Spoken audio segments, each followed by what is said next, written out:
नमस्कार दोस्तों, हनुमान बेनीवाल का भी बयान सामने आ गया जब उनके घर पर बिजली का कनेक्शन काटा गया, जब उनके जयपुर वाले घर पर नोटिस चिपकाया गया था। अब देखिए दोस्तों, हनुमान बेनीवाल का बयान सामने आ गया है। खुलकर बोले हनुमान बेनीवाल और एक बार फिर सरकार को कटघरे में खड़ा कर दिया है। हनुमान बेनीवाल ने कहा, मैं वहां पर रहता तो बिजली काटते तब मर्दानगी थी, ये तो पीछे से जाकर काटी है और फिर भी वहां से चोरों की तरह भागे हैं।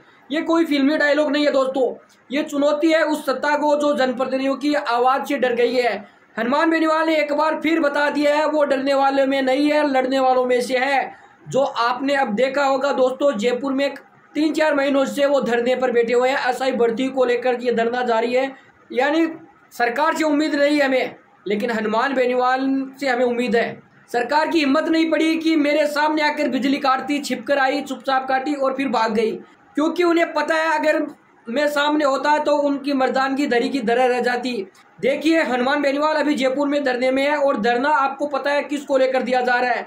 बार बार इसके बताने की जरूरत भी नहीं है। एक बहुत बड़ी लड़ाई लड़ी जा रही है दोस्तों, जो युवाओं के लिए लड़ी जा रही है। अब देखेंगे उसका नतीजा क्या होता है और क्या निकलेगा। लेकिन एक बार फिर हनुमान बेनीवाल ने सरकार पर बड़े बड़े आरोप लगाए हैं। अगर मैं वहां पर होता तो नागौर में, तो उनकी हिम्मत नहीं होती कि ये बिजली का कनेक्शन काट दे।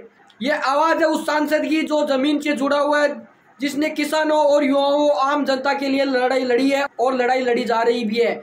और अब उनकी आवाज दबाने की साजिश रची जा रही है। पहले बिजली कटी, फिर मकान खाली करने का नोटिस दिया गया और फिर धमकियां भी मिलती है। देखो, वीडियो के जरिए धमकियां भी मिलती है। धमकियां कौन देता है? जो ओछी सोच के लोग हैं, पी लेते हैं और धमकी दे देते हैं। अरे वो हनुमान बेनीवाल है, आप उसका बाल भी बांका नहीं कर पाओगे, क्या धमकी दे रहे हो। लेकिन सवाल ये नहीं है कि बेनीवाल पर हमला क्यों हो रहा है, क्यों धमकी दी जा रही है। सवाल ये है कि किससे डर रही है सरकार। ये मेरा चैलेंज है, मेरी उपस्थिति में कोई आकर दिखाए।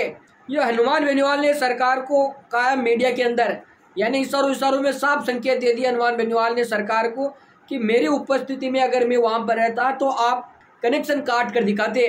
देखिए, अगर वो वहां पर रहते तो वाजिब है कि हिम्मत किसी की नहीं होती, जो इतने दिनों भी नहीं हुई थी, अब कब हो जाएगी।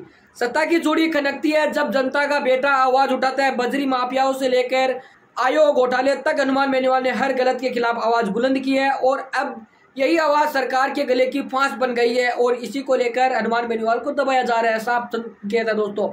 लेकिन याद रखना, जब आवाजों को दबाया जाता है तब क्रांति जन्म लेती है।